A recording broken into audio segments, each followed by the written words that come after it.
is a war. It's happening now. It will decide the fate of humanity. The time to choose sides has come. We are the resistance. We are the info war.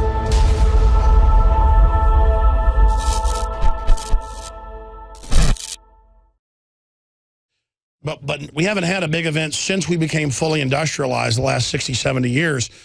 I know the Pentagon did some tests with EMP themselves back in the 60s with high-altitude nuclear testing. But undoubtedly, the science is settled, to use an Al Gore-type phrase.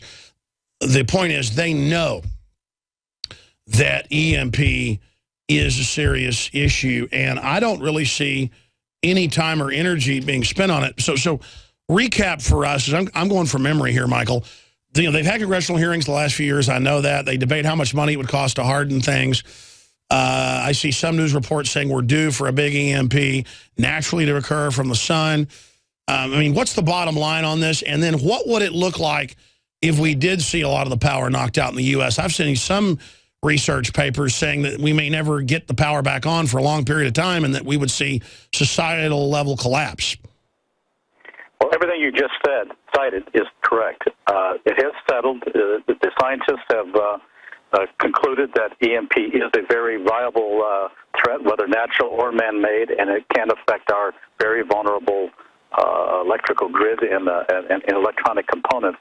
Everything that we rely upon and take for granted today in our highly industrialized society. While it's made us the greatest industrial power in the world, it's also our Achilles heel, and the bad guys know that. And so you're going to probably see more instances of localized efforts by lone wolves that might want to undertake this. We certainly saw it in San Jose last year. I reported on it back in July of 2013, but it didn't resonate. I mean, I was talking to former CIA Director James Woolsey, and he made mention of this, and nobody picked up on it. And here you had something not exotic at all, in which people were firing AK-47s into transformers to cause the coolants to knock down. If you hit strategic transformers and you knock out the coolants that keep those transformers humming, it's going to you're going to have blackouts, and it could take weeks and months to happen. But if you have a large-scale high-altitude nuclear explosion, or even a massive solar flare from a direct hit from the sun, it could take years to recover, and certainly many months. And it's only the latest estimates I've seen on what it would take to do this is anywhere from maybe no more than $20 billion at most. $20 billion to harden these facilities. Do you have any information on who they think might be behind the attack in California on those transformers, or who would the shootout with the police by that nuclear power plant that just happened a few weeks ago? I mean, there is more and more weird stuff going on. Yeah, well, it had to be. It's homegrown terrorism. Whether it's a defined group or whether it was, well, in this case, there were a group of people. They found enough casing to suggest that there was more than one person involved in this. It could be a trial run. Now, this happened a day after, as I recall, it happened a day after the Boston Marathon bombing.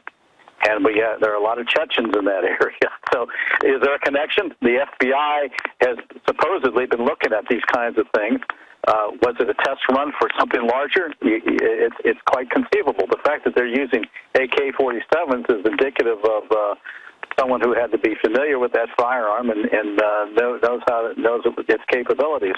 And also, it could have been something as simple as an inside job, simply because the transformers were they knew precisely where the lines were, the fiber optic lines leading into the substation in San Jose, and they knew precisely where the 17 other transformers that were knocked out were located, and knew precisely where to hit them. So there's something to that that cannot be overlooked. But you're not hearing anything from our law enforcement authorities who are supposed to be investigating this thing. I think simply because they don't want to scare anybody. They don't. If it was a foreign activity, could it have been a cartel? I don't know. Sure, and they don't want any foreign. I was about to say cartels is who I would think, because that's a real group that's actually kills police all over Mexico, and now they've been having some setbacks. So you've seen them try to sabotage the police station in L.A. That's a whole other issue. Do you expect that drug war, that hot war in Mexico, to really pour across our border? Oh, it already has, and it's going. It easily could, because the drug cartels have been able to get into some of our largest metropolitan areas. I live in Reston, Virginia, and we have MS-13 right here, right across the way in Herndon, Virginia, and this is right outside the nation's capital. So they're unbelievable. They're in the big cities for sure, and certainly down along the border areas. And I think there was an episode recently where there was a major firefight using 50 caliber machine guns, hand grenades, and our border patrol people had to basically shut down the border because out of concern that it was going to be overflowing into it was in Arizona, that it was going to be overflowing into Arizona itself. So there was an alert by the local sheriff down there, and I did a story on it, come to think about it. And it was Michael, let me shift gears and we'll get back into EMPs and the book A Nation Forsaken, available at worldnetdaily.com, WND.com. Looking at this, just a large geopolitical overview. As you know, one of the deputy secretaries of defense over in England, or Ministry of Defense, came out a few weeks ago and said there doesn't even seem to be a strategy with Obama. And I see all these ambassadors they're appointing who brag, I don't speak the language, I don't know how any of this works, and I don't care. I mean, what scares me is I'm just a radio talk show host doing this 19 years, but when I see these politicians on C-SPAN, Obama people, they know less than I do about most of the topics they're talking about, and I'm not some know-it-all. It seems like a very lazy elite that we've got in charge right now, and I mean the Republican Party as well, trying to commit suicide with the open border situation.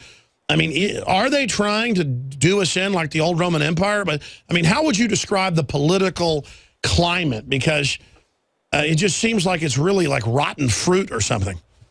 Well, I don't think foreign policy is this administration's forte.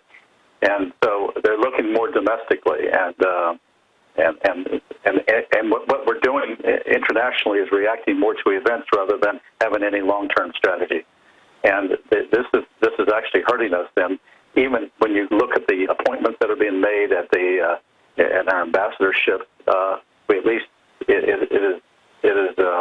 something that we need to look more closely to make sure they've at least visited the country and they know something about the country.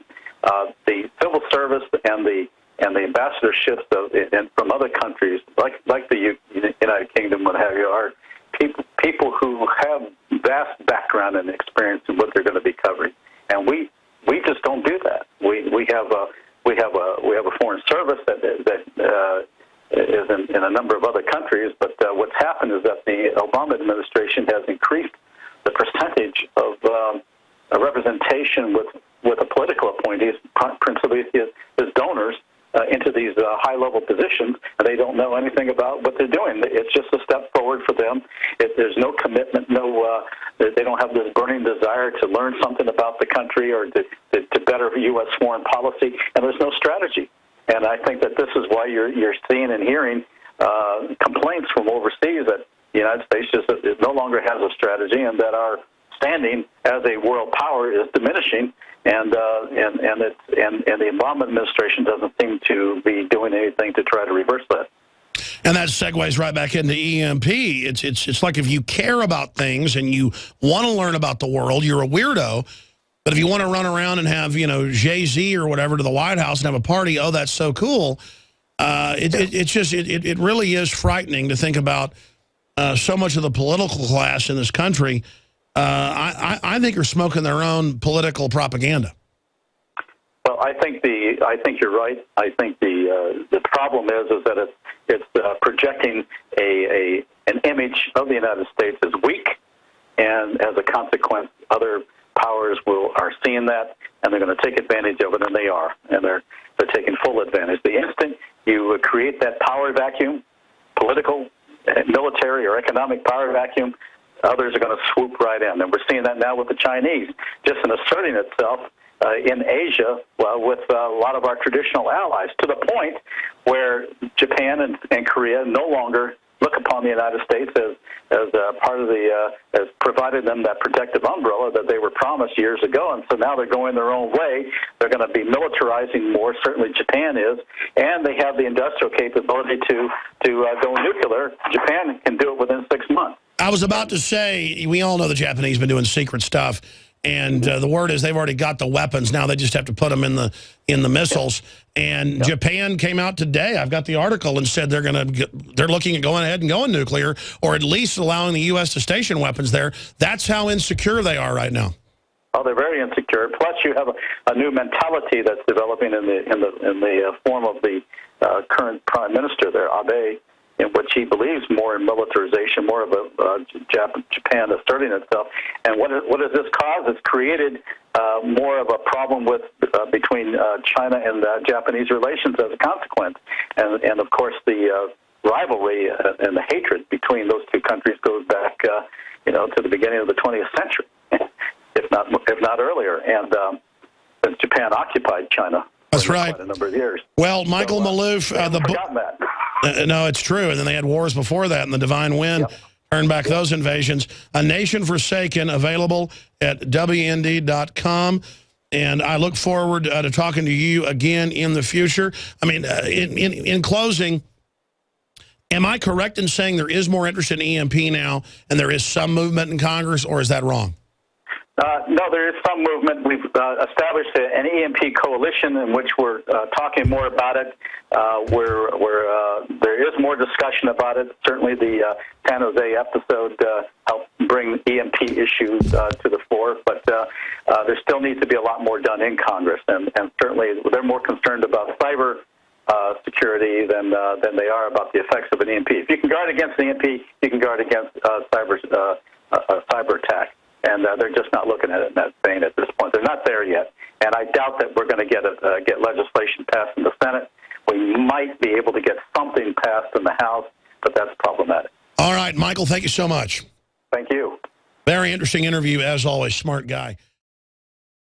The globalist social engineers are not just targeting us with propaganda. They are manipulating our genetics. We are being targeted at every level by estrogen mimickers that lower our testosterone and other hormones and natural compounds that the body needs. After consulting top doctors, nutritionists, pharmacists, and others, we have developed what I believe is the ultimate non-GMO organic super male vitality formula, sourced from powerful organic herbs and then concentrated for maximum potency. Super Male Vitality was developed to activate your body's own natural processes instead of using synthetic chemicals. Super Male Vitality by InfoWars Life is so powerful that I only take half the recommended dose. For a limited time, we are offering 15% off Super Male Vitality at InfoWarsLife.com to introduce you to this powerful supplement. Visit InfoWarsLife.com today to secure your Super Male Vitality at InfoWarsLife.com.